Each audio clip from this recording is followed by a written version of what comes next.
Good morning, everyone. It's very nice to be with you again.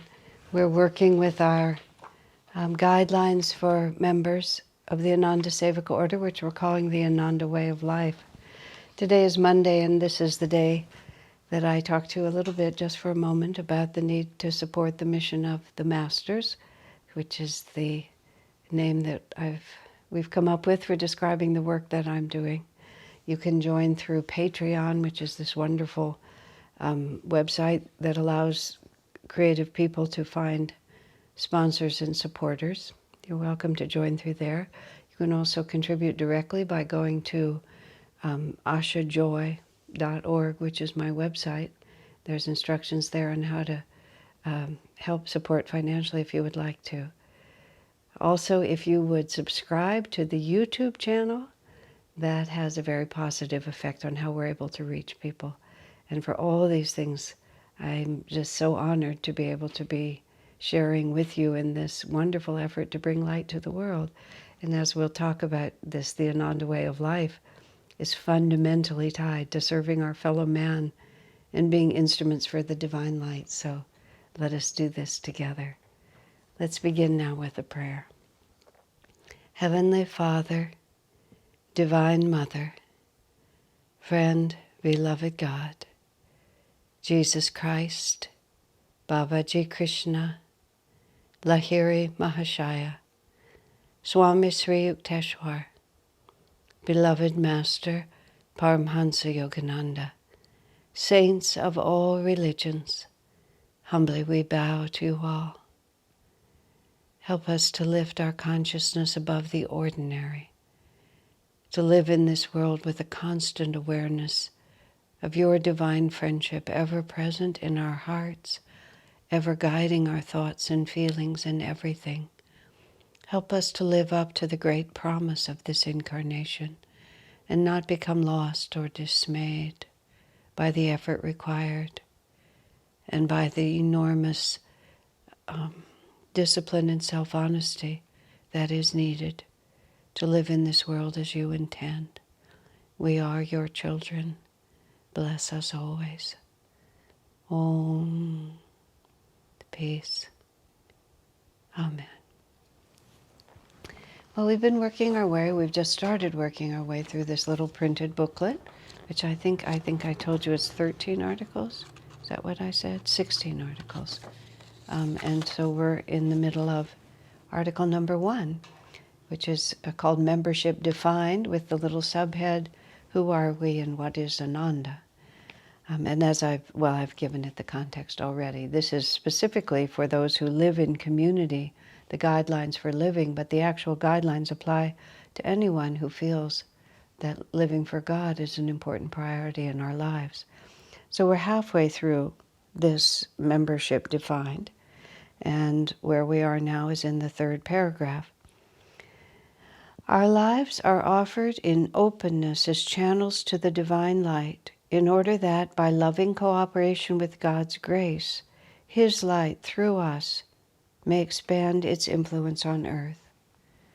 You know, many things that Swami writes, when you actually read them, they seem just self-evident. It's like, well, of course that's what we would do. So it's very helpful to bring conscious awareness to these things, because it tells us on a much deeper level what Swami intended and makes conscious to our own awareness ideas and thoughts that may not have been clear enough. So he starts here. The paragraph above says, we come together as a community of spirit. Our purpose is to find God by meditation and by service to our fellow man. But then he tells us how we're going to do this. We're going to do it by becoming channels of divine light. In other words, even though we have this path that is called self-realization, and even though, as I was speaking some about it yesterday, self-expression is really fundamental to the Ananda way of life, that self-expression is not, I have a destiny, I'm going to do this thing, this is what I was born to do. It's rather completely the opposite, is that we take the self and we offer the self into the divine light. in order that by loving cooperation with God's grace, His light will come through us. So we're devotees of God. We're not merely intellectual, we're not just intellectual students. We're devotees. We're talking openly and easily about being channels for grace. We're acknowledging that the power of the divine is what gives the force to our service, our meditation, everything. Who are we? Well, who we are is we are people who offer our light into a greater reality. It's, even though, again, these things seem obvious once one has sort of entered into a certain divine path, but not every path is thinking about God's grace. Not every path is thinking that I am just a window for a greater power. And then Swami also uses that phrase. He says, by loving cooperation with God's grace. And cooperation is a word that Swami puts into a great deal of what he says, and it's one of those words where you kind of think you know the meaning of it, but when you really apply your intuition and your intellect to it, it has so many different levels to it. Swamiji once when we were traveling, just as a point of conversation for many hours on a long train ride, Swami raised the question that the word cooperation is actually the core teaching of what Master brought, because cooperation means that there's a force greater than ourselves, but it also means that unless we actively and willingly participate, there's no way that that greater force can work through us. This is important because there's some ways that of people have that are thinking about God, but it's all about surrender. It's all about giving up your own will. It's all about doing the right things, and then in a kind of legalistic way, everything is going to happen as it's supposed to happen. But cooperation is a very active word, isn't it? You know, I need your cooperation, because unless you get someone's cooperation, they're not putting their will into it.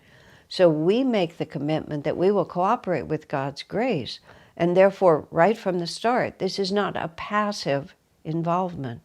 We don't just move into a certain situation. We don't just say, I believe. We don't just start a certain sort of rote series of practices. We have to cooperate with God's grace. The energy is there, but unless we put ourselves into it, there will be no result. And this is also one of those subtle fundamentals that people who are involved in Ananda have to understand. That you can't just put in your hours. You have to actually cooperate with grace. This makes it a very different kind of community because, well, it's new is really what it is, because it's Dwapara Yuga. It's both and. It's God's grace. We're just a channel for the light. It's God's grace that comes through us. But if we don't cooperate with that, nothing happens. And it takes time. It takes a lot of time. Well, they phrase it differently. It takes energy. I know there was this couple in the community, and after 2 weeks, they decided they would get married. And they did, and they've been very happily married for many, many years.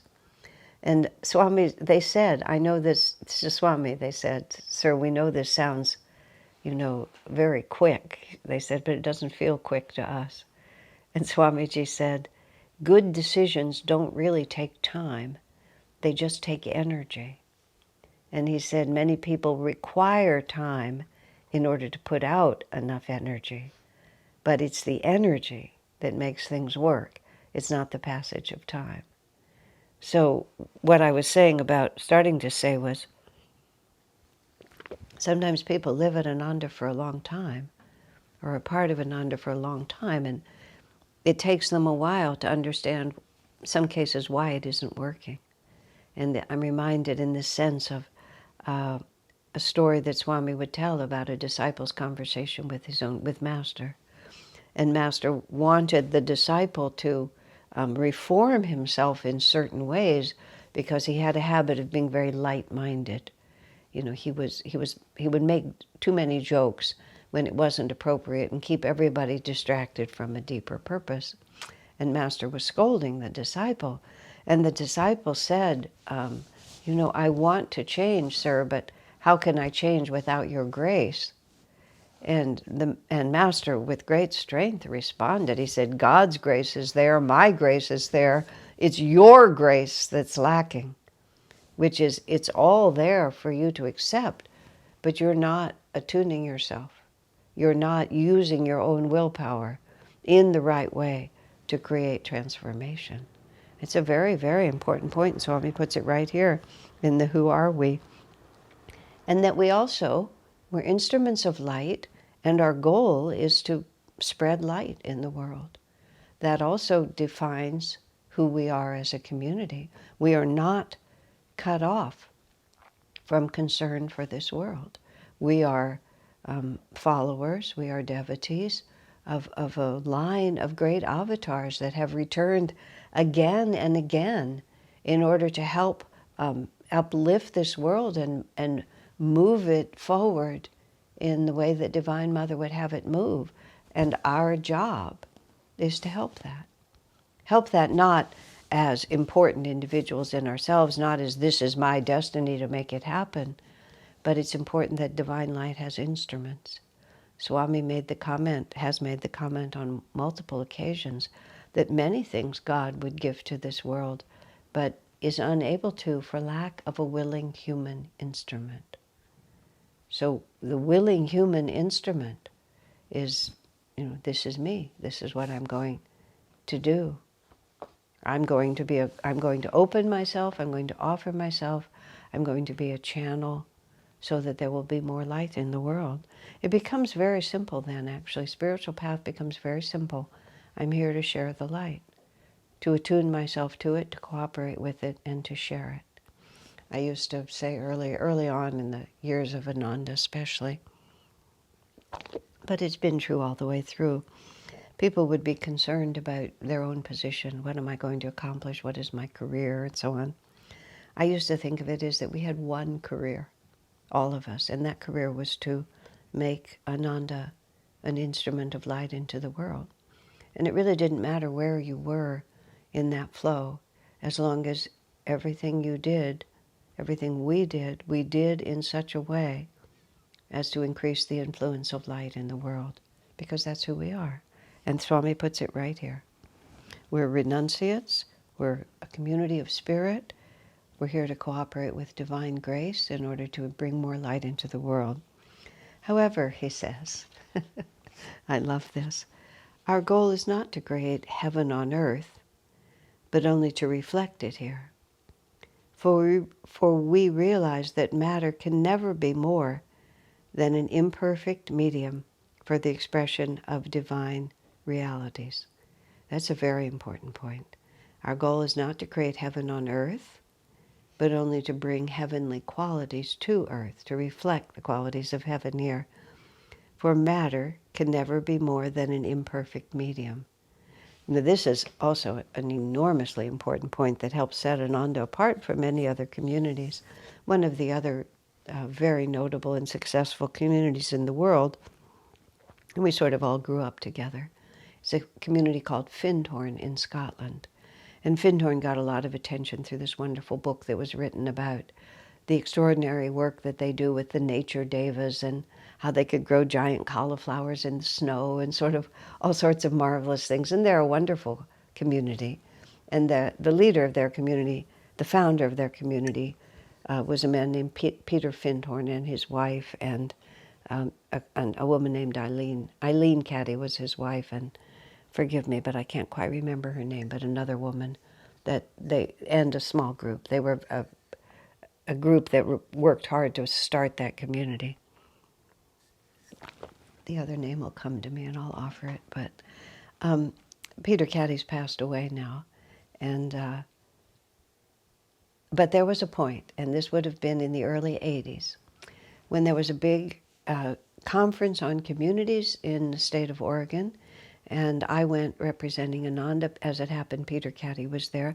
I knew Peter very casually because he had come to visit Swamiji on more than one occasion, and I met him in that context. So I went to this community, and I had what we had then was slideshows. I had a slide presentation about Ananda. By then, we were 12 years old, maybe about 12 years old, and I'd been a founding member. I really had a lot to say. And nobody was interested in what I had to say. And I'm entertaining, and there were good pictures. It was not like I was people liked me as a rule, so it wasn't that I was just myself. I didn't have anti-magnetism, but I seemed to have anti-magnetism. I just couldn't get anybody to pay attention to me. And yet, people were enthralled by, two men who sat up and showed pictures of land that they hoped to buy, and then hoped to build a community on it, and hoped to be able to figure out a plan about how they could implement some airhead ideas they had about how it was going to work. And I'm being a little bit rude, but I was a little bit incredulous. And there were a number of many other people there who were attracting a great deal of interest, who had accomplished nothing. And of course, we had so much going on by that point. And Peter Caddy was very popular. Everybody wanted to hear from him and hear about Findhorn. And finally, I just went to Peter and just in a friendly way, Peter, why won't anybody listen to me? I said, Ananda is one of the most impressive community successes we have. Why does no one want to know what I have to say? And Peter was wonderful. He said to me, Asha, he said, at Findhorn, we promise people that they can have heaven on earth. And that's what people want. He said, you tell them they have to leave earth behind in order to enter heaven, and nobody wants to do that. I said, yeah, Peter, you're exactly right. We were just on a different wavelength, because our first intention is to realize God, to give up the ego. Our means of purifying every desire and attachment is above all to offer these up in meditation for consummation by the infinite bliss. Most people are not walking around looking for a way to get rid of all their attachments and desires. To be happy, yes. To actually take on the hard work of actually really transforming yourself, well, it's a little less popular. And that was just simply it. But Swamiji's teaching of us, which is Master's teaching, is that matter is only a dim reflection of the divine level. And that's the work and the assignment that we've been given. And it's a very small number of people. Out of 1,000, only one seeks God. And out of 1,000 who seek God, only one actually has the capacity to reach the end of the journey. Although Master says, on our path, our percentage is higher. He never said how much higher. So it's not 1 out of 1,000. I don't know whether it's 2 out of 1,000, which is 100% increase. But whatever it is, he said this is a special dispensation. But it's also an attitude. It's an attitude toward life. It's a very tricky one, too, because it's not like we're not life rejecting. We're life affirming. But we're life affirming as instruments of the divine in cooperation with divine grace. And once again, this is what Ananda is. This is membership defined. This is what we're signing on for. And of course, none of us have any idea what we're really signing on for. I remember 5 or 6 years into my life at Ananda, which I absolutely loved, I began to realize what I'd really gotten myself into. We sort of joked around it, our little group of nuns. We sort of joked about, we sort of saw the island of paradise sort of out in the middle of this misty lake, and we just dove into the water and started swimming like crazy. And it turned out to be one of those illusions where you thought the island was just like right there, and just a few minutes of fierce paddling and you were going to be on the shore. But it's like the closer we got, it just kept like moving away from us. And we realized and this is how we would say it to ourselves, we realized that we were too far from shore to just turn around, and we were a lot farther from the island than we thought we were going to be. So we were treading water in the middle of the lake and talking it over, trying to decide what we were going to do at that point. And of course, the decision that we all made was to just keep swimming, because what choice did we have? But that's not a small realization, which is my intuitive belief that I was born for this and that I will persevere meets the simple reality of what this really is. And by no means is life miserable. I mean, this is fantastically wonderful. But in the end, one realizes that this is a confrontation between little self and big self, and infinite self is our loyalty has to be on that side, no matter what the short-term challenges are. And this is what Ananda is. Who are we? What does it mean to be a member here? And heaven on earth is what, the truth of it, you would say, is that we don't manifest heaven on earth, but we experience heaven while still on earth, which is quite different. So it says, in service to others, our ideal is to serve God equally in all. And this is also an extremely important principle of Ananda, that we are all equal before God. That even though in any human venture, some people have responsibilities that put them more in the public eye, some people have more influence in decision making, but none of that has anything to do with who we are in a spiritual sense. We have karma that we have to follow out, and our karma varies. But no person, merely because of anything external, is more than anyone else. We are here to serve God equally in all. In my book, Swami Kriyananda, as we have known him, there's a really touching story from a woman who talks about when she very first arrived in the community, and because of the work she was doing, she found herself just hardly having settled in, and that she was in some important meetings and discussions, important because there were subjects of great interest that were being discussed. She was present in some small group discussions for the job she was doing, and she said she had no experience and was completely unknown. And one of the things she remarked about was how respectfully attentive Swami Kriyananda was to her. It just treating her as if, first of all, she had every right to be there, and that her point of view was as valuable as anyone else's. Swami didn't just take anybody's word without also giving intelligent responses to whatever suggestions were made.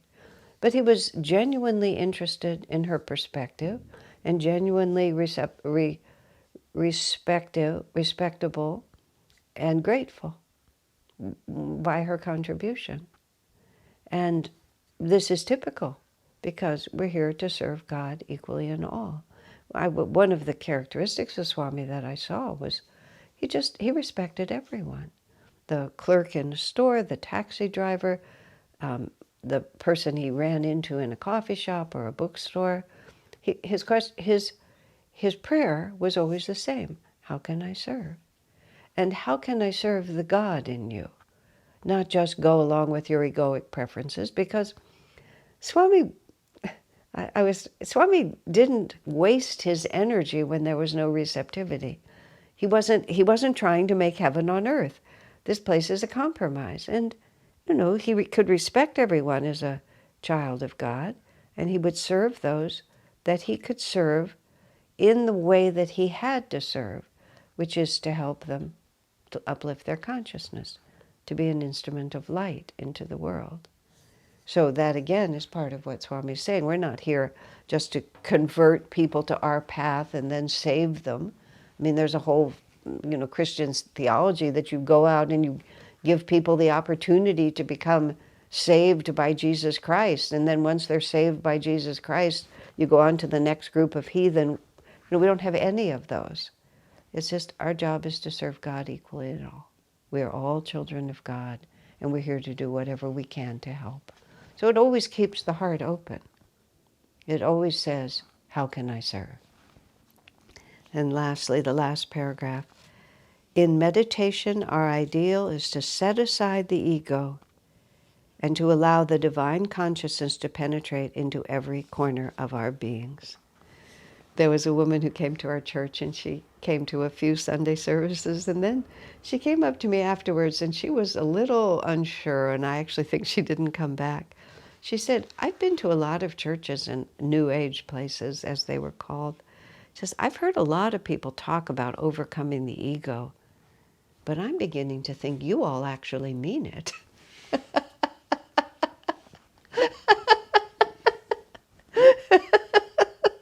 But you can understand, it's like we really do mean it. This is why Swami says right from the start, who are we and what is Ananda?